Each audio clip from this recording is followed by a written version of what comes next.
بسم اللہ الرحمن الرحیم۔ حضرات السلام علیکم۔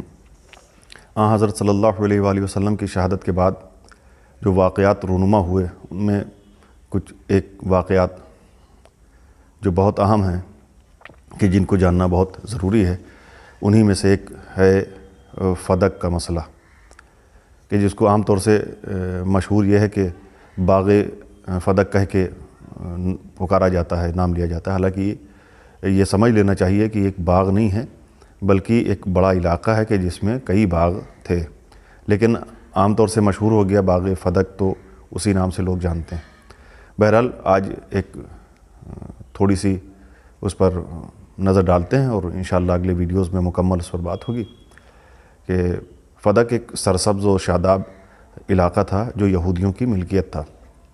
فتح خیبر کے بعد وہ علاقہ انہوں نے رسول اللہ صلی اللہ علیہ وآلہ وسلم کو دے دیا تھا۔ اسلام کا قانون یہ ہے کہ جو مال بغیر جنگ کے کیے ہوئے دشمن سے حاصل ہو تو وہ صرف نبی یا امام کا حق ہوتا ہے۔ اس طرح فدق رسول اللہ صلی اللہ علیہ وآلہ وسلم کی ذاتی ملکیت تھا، اور جب یہ حکم آیا کہ اب اے میرے حبیب قرابت داروں کو ان کا حق دے دو، اس کے بعد آپ صلی اللہ علیہ وآلہ وسلم نے فدق جناب فاطمہ زہرا سلام اللہ علیہ کو دے دیا، جس کے بعد فدق حضرت فاطمہ زہرا سلام اللہ علیہ کے تصرف میں رہا۔ لیکن رسول اللہ صلی اللہ علیہ وآلہ وسلم کی شہادت ہوتے ہی خلیفہ اول نے بزور فدق پر قبضہ کر لیا اور اس کا بہانہ یہ قرار دیا کہ فدق تمہاری ملکیت نہیں ہے، کیونکہ پیغمبر کی کوئی میراث نہیں ہوتی ہے۔ اس واقعے کے بعد فدق پر خلافت کا قبضہ رہا، یہاں تک کہ تیسرے خلیفہ کے دور سے بنی امیہ کے ہاتھوں میں چلا گیا۔ تیسرے خلیفہ کے دور آتے ہی یہ فدق بنو امیہ کے قبضے میں چلا گیا۔ اس کے بعد جب عمر ابن عبدالعزیز کا زمانہ آیا تو عمر ابن عبدالعزیز نے فدق کو پہلی بار اولاد حضرت فاطمہ زہرا سلام اللہ علیہ کے حوالے کیا۔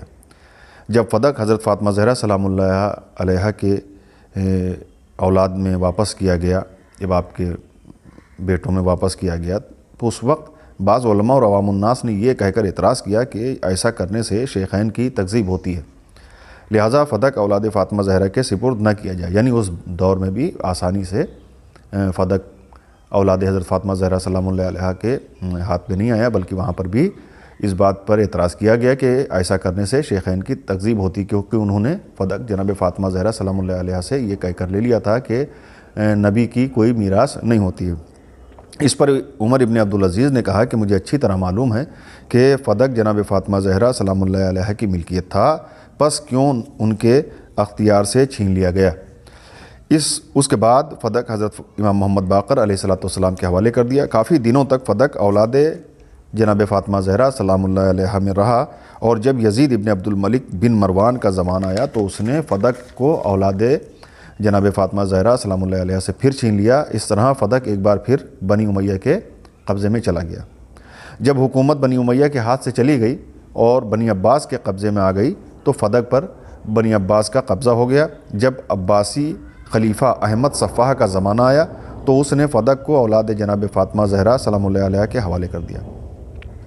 اس طرح فدق ایک بار پھر اولاد جناب فاطمہ زہرا سلام اللہ علیہ کے تصرف میں آ گیا۔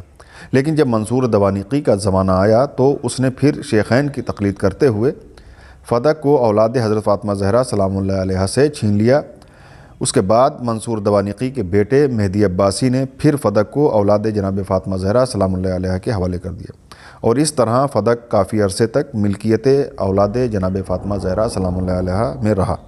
اس کے بعد مہدی عباسی کے بیٹے ہادی نے بھی شیخین کی پیروی کرتے ہوئے فدق کو اولاد جناب فاطمہ زہرا سلام اللہ علیہ سے پھر چھین لیا۔ بعد میں جب مامون کا زمانہ آیا تو اس نے تمام علماء کو دربار میں بلا کر فدق کا مسئلہ پیش کیا۔ کافی بحث و مباحثے کے بعد یہ فیصلہ ہوا کہ فدق جناب فاطمہ زہرا سلام اللہ علیہ کی ملکیت تھا۔ مامون نے اعلان کیا کہ فدق چونکہ جناب فاطمہ زہرا سلام اللہ علیہ کی ملکیت تھا، لہٰذا میں اس کو ان کے فرزند حضرت علی رضا کے سپرد کرتا ہوں۔ یہ کہہ کر فدق امام کے حوالے کر دیا۔ مامون کے بعد متوکل نے فدق کو اولاد جناب فاطمہ زہرا سلام اللہ علیہ سے پھر چھین لیا، جس کے بعد ہمیشہ ہر دور کی حکومت کے قبضے میں رہا اور اولاد فاطمہ زہرا اپنے حق سے محروم چلی آ رہی ہے۔ یہ اتنے واقعات سن کے کم سے کم اتنا تو اندازہ ہو ہی سکتا ہے ہر انسان کو کہ فدق کا مسئلہ کوئی اس دور کے یا شیعوں کا بنایا ہوا معاملہ نہیں ہے، بلکہ یہ شروع سے چلا آ رہا ہے، اور اگر ایسا نہ ہوتا تو کئی مرتبہ واپس لینا دینا پھر چھیننا۔ جس نے حق سے کو دیکھا اس نے جناب فاطمہ زہرا کی اولاد کو واپس کیا، اور جس نے شیخین کی تقلید کی اس نے پھر چھین لیا۔ تو جب یہ واقعات اس طرح کے سنے جائیں تو بالکل صریحاً انکار نہیں کرنا چاہیے انسان کو، تھوڑا سا حق کی طرف رہتے ہوئے کچھ تو غور فکر کرنا ضروری ہے، اور یہ بھی کہ یہ شیعوں کا بنایا ہوا کوئی مسئلہ نہیں ہے، بلکہ یہ ایک تاریخ کی حقیقت ہے۔ اس پر چاہے جتنے پردے ڈالے جائیں، لاکھ پردے ڈالے جائیں، لیکن یہ چھپ نہیں سکتا، کیونکہ سچائی کتنے بھی پردے میں رہے اسے زیادہ دیر تک پردے میں نہیں رکھا جا سکتا ہے۔ لہٰذا یہ واقعات بیان ہوتے رہے ہیں اور بیان ہوتے رہیں گے، اور ہمارا کام ہے کہ ہم انہیں بیان کرتے رہیں، جو نہیں جانتے ہیں ان تک پہنچاتے رہیں۔ آج کے لیے اتنا، باقی انشاءاللہ اگلے ویڈیو میں۔ السلام علیکم، خدا حافظ۔